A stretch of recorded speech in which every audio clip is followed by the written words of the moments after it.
அன்பான இறைமக்களே, இன்று Bible reading பிளானின் 135வது நாள். இன்று நாம் வாசித்து அறிய இருக்கிற விவிலிய பகுதி திருப்பாடல்கள் அதிகாரம் 57 முதல் 60 வரை. திருப்பாடல்கள் அதிகாரம் 57. உதவிக்காக வேண்டல். பாடகர் தலைவருக்கு அழிக்காதே என்ற மெட்டு. சவுலுக்கு தப்பியோடி குகையில் ஒளிந்து கொண்டிருந்த பொழுது தாவீது பாடிய கழுவாய் பாடல். கடவுளே, எனக்கு இரங்கும், எனக்கு இரங்கும். நான் உம்மிடம் தஞ்சம் புகுகின்றேன். இடர் நீங்கும் வரை உம் இறக்கைகளின் நிழலையே எனக்கு புகலிடமாக கொண்டுள்ளேன்.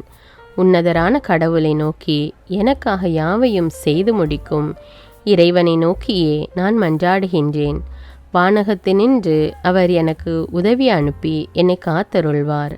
என்னை நசுக்குவோரை இழிவுபடுத்துவார். கடவுள் தம் பேரன்பையும் வாக்கு பிரலாமையையும் வெளிப்படுத்துவார். மனிதரை வெறியோடு விழுங்கும் சிங்கங்கள் போன்றவரிடையே நான் கிடக்கின்றேன். அவர்களின் பற்கள் ஈட்டியும் அம்பும் போன்றவை. அவர்களின் நா கூர்மையான வாள் போன்றது. கடவுளே, வானங்களுக்கு மேலாக நீர் உயர்த்த பெறுவீராக. பாரெங்கும் உமது மாட்சி விளங்குவதாக. நான் நடக்கும் வழியில் எனக்கு கண்ணி வைக்கின்றனர். நான் மனமொடிந்து போனேன். என் பாதையில் குழி வெட்டினர். அவர்களே அதில் விழுந்தனர். என் உள்ளம் உறுதியாயிருக்கின்றது. கடவுளே, என் உள்ளம் உறுதியாயிருக்கின்றது. நான் பாடுவேன், உம்மை புகழ்ந்து பாடுவேன். என் நெஞ்சே விழித்தெழு. வீணையே, யாழே, விழித்தெழுங்கள். வைகரையை நான் விழித்தெழ செய்வேன். என் தலைவரே, மக்களினங்களிடையே உமக்கு நன்றி செலுத்துவேன். எல்லா இனத்தாரிடையேயும் உம்மை புகழ்ந்து பாடுவேன். ஆண்டவரே, உமது பேரன்பு வானளவு உயர்ந்துள்ளது. உமது வாக்கு பிரலாமை முகில்களை தொடுகின்றது. கடவுளே, வானங்களுக்கு மேலாக நீர் உயர்வு பெறுவீராக.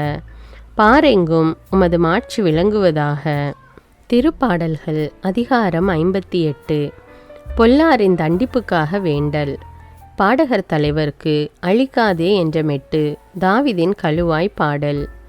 ஆட்சியாளரே, நீர் வழங்கும் தீர்ப்பு உண்மையில் நீதியானதா? மாந்தர்க்கு நேர்மையுடன் தீர்ப்பு வழங்குகின்றீரா? இல்லை, அநீதியானவற்றை செய்வதற்கே நீங்கள் திட்டமிடுகின்றீர்கள். நீங்கள் நாட்டில் நடக்கும் அநீதிக்கு உடந்தையாயிருக்கின்றீர்கள். பொல்லார் கருவிலிருந்தே நெறிதவறி செல்கின்றனர். பிறப்பிலிருந்தே பொய் பேசி திரிகின்றனர். அவர்களது நச்சுத்தன்மை நாகத்தின் நஞ்சு போன்றது. செவிட்டு விரியன் தன் காதை அடைத்து கொள்வது போல அவர்களும் தங்களை செவிடாக்கி கொள்கின்றனர். பாம்பாட்டியின் மகுடியோசை அவ்விரியனின் காதில் விழாது. அவன் திறமையுடன் ஊதினாலும் அதற்கு கேளாது. கடவுளே, அவர்கள் வாயின் பற்களை நொறுக்கிவிடும்.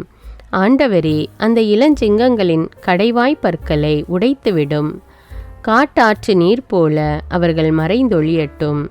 அவர்கள் தம் வில்லை நாணேற்றியவுடன் அம்புகள் முறிந்து போகட்டும். ஊர்ந்து ஊர்ந்து தேய்ந்து போகும் நத்தை போல் ஆகட்டும். பிறந்தும் கதிரொளி காணாத பெண் வயிற்று பெண்டம் போல் ஆகட்டும். முள் நெருப்பினால் உங்கள் பானை சூடேற்று முன்னே பச்சையானதையும் வெந்து கொண்டிருப்பதையும் சுழற்காற்றினால் அவர் அடித்து கொண்டு போவார். தீயோர் தண்டிக்கப்படுவதை நேர்மையாளர் காணும்போது மகிழ்வர். அவர்கள் தம் பாதங்களை பொல்லாரின் இரத்தத்தில் கழுவுவர். அப்போது மானிடர் உண்மையிலேயே நேர்மையாளருக்கு கைமாறு உண்டு. மெய்யாகவே பூவுலகில் நீதியுடன் ஆளும் கடவுள் ஒருவர் இருக்கின்றார் என்று சொல்வர். திருப்பாடல்கள் அதிகாரம் 59. பாதுகாப்புக்காக மன்றாடல். பாடகர் தலைவருக்கு அழிக்காதே என்ற மெட்டு. தாவீதின் வீட்டருகே காத்திருந்த அவரை கொல்வதற்கென்று சவுல் ஆள்களை அனுப்பிய போது தாவீது பாடிய கழுவாய் பாடல். என் கடவுளே, என் எதிரிகளினின்று என்னை விடுவித்தருளும். என்னை எதிர்த்து எழுவோரிடமிருந்து எனக்கு பாதுகாப்பளித்தருளும். தீமை செய்வோரிடமிருந்து எனக்கு விடுதலை அளித்தருளும். கொலை வெறியரிடமிருந்து என்னை காத்தருளும். ஏனெனில் அவர்கள் என்னை கொல்வதற்காக பதுங்கியுள்ளனர். கொடியவர் என்னை தாக்க திட்டமிட்டுள்ளனர்.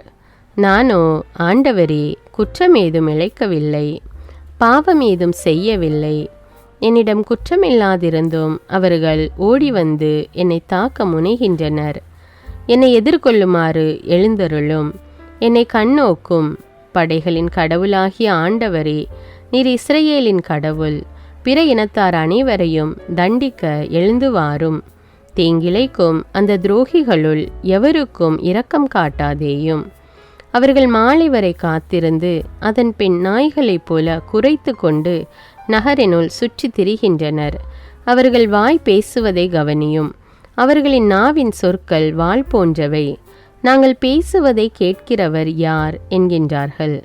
ஆனால் ஆண்டவரே, நீர் அவர்களை பார்த்து எள்ளி நகைக்கின்றீர். பிற இனத்தார் எல்லாரையும் பார்த்து நீர் ஏளனம் செய்கின்றீர். நீரே என் ஆற்றல், உமது உதவியை எதிர்பார்க்கின்றேன். ஏனெனில் கடவுளே, நீரே என் அரண். என் கடவுள் தமது பேரன்பால் என்னை எதிர்கொள்ள வருவார். கடவுள் என் எதிரிகளின் வீழ்ச்சியை நான் கண்ணார காணும்படி செய்வார். அவர்களை ஒரேடியாய் கொன்றுவிடாதேயும், இல்லையேல் வல்லமையை என் மக்கள் மறந்து விடுவர். என் தலைவரே, எங்கள் கேடயமே, அவர்களை உமது வலிமையால் நிலைகுலைய செய்யும். அவர்களின் வாய் பேசுவதும் நா உரைப்பதும் பாவமே. அவர்கள் தற்பெருமை அவர்களை சிக்க வைப்பதாக. அவர்கள் சபிக்கின்றனர், அடுக்கடுக்காய் பொய் பேசுகின்றனர். ஆகவே வெகுண்டெழுந்து அவர்களை அழித்துவிடும். இனி இராதபடி அவர்களை ஒழித்துவிடும். அப்பொழுது கடவுள் யாக்கோபின் மரபினரை ஆள்கின்றார் எனவும் அவரது அரசு உலகின் எல்லை வரைக்கும் உள்ளது எனவும் அவர்கள் உணர்ந்து கொள்வார்கள். அவர்கள் மாலை வரை காத்திருந்து அதன் பின் நாய்களைப் போல குரைத்து கொண்டு நகரினுள் சுற்றி திரிகின்றார்கள். அவர்கள் இறை தேடி அலைகின்றனர். வயிறு நிறையாவிடில் முறுமுறுக்கின்றனர். நானோ உமது ஆற்றலை புகழ்ந்து பாடுவேன். காலையில் உமது பேரன்பை பற்றி ஆர்ப்பரித்து பாடுவேன். ஏனெனில் நெருக்கடியான வேளையில் நீர் எனக்கு அரணும் அடைக்கலமுமாயிருந்தீர். என் ஆற்றல் நீரே, உம்மை போற்றி பாடுவேன். ஏனெனில் கடவுள் எனக்கு அரண், கடவுளே எனக்கு பேரன்பு. திருப்பாடல்கள் அதிகாரம் 60. விடுதலைக்காக மன்றாடல். பாடகர் தலைவருக்கு சான்று பகர். லீலி மலர் என்ற மெட்டு. ஆராம் நகராயிம், ஆராம், சோபா என்ற அரசுகளோடு தாவீது போர் புரிகையில் யோவாபு திரும்பி வந்து உப்பு பள்ளத்தாக்கில் 12,000 ஏதோமியரை வெட்டி வீழ்த்திய போது படிப்பினையாக தாவீது பாடிய கழுவாய் பாடல். கடவுளே, நீர் எங்களை வெறுத்து ஒதுக்கி விட்டீர். எங்களை நொறுக்கி விட்டீர். எங்கள் மீது சீற்றம் கொண்டீர்.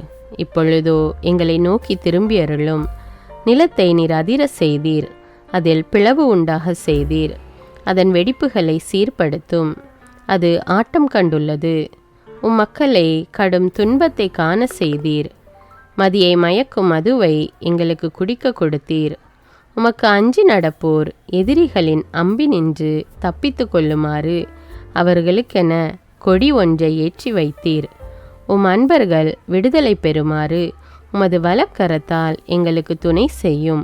எங்கள் விண்ணப்பத்திற்கு பதிலளியும். கடவுள் தமது தூயகத்தினின்று இவ்வாறு உரைத்தார். வெற்றி கழிப்பிடையே செக்கேமை பங்கிடுவேன். சுக்கோத்து பள்ளத்தாக்கை அளந்து கொடுப்பேன். கிளையாது என்னுடையது, மனாசேயும் என்னுடையதே. எப்ராயிம் என் தலைசீரா, யூதா என் செங்கோல். மோவாபு எனக்கு பாதம் கழுவும் பாத்திரம். ஏதோமின் மீது என் மிதியடியை எறிவேன். பெலிஸ்தியாவை வென்று ஆர்ப்பரிப்பேன். அரண் சூழ் நகரினுள் என்னை இட்டு செல்பவர் யார்? ஏதோம் வரை என்னை கூட்டி செல்பவர் யார்? கடவுளே, நீர் எங்களை கைவிட்டு விட்டீர் அன்றோ? கடவுளே, நீர் எங்கள் படைகளோடு புறப்படவில்லை அன்றோ? எதிரியை மேற்கொள்ள எங்களுக்கு உதவும். மனிதர் தரும் உதவியோ வீண். கடவுளின் துணையால் வீரத்துடன் போரிடுவோம். அவரே நம் எதிரிகளை மிதித்து விடுவார்.